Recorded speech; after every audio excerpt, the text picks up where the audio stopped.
All right, guys, we're now at the Fourchon Rock Dam. As you can see, we have significant water here already. We anticipate these levees being overtopped and going on to 46.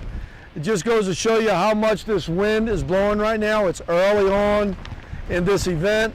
It's dangerous for us to be out here. We got to get back to the office. So it's so important for people to stay inside, stay hunkered down.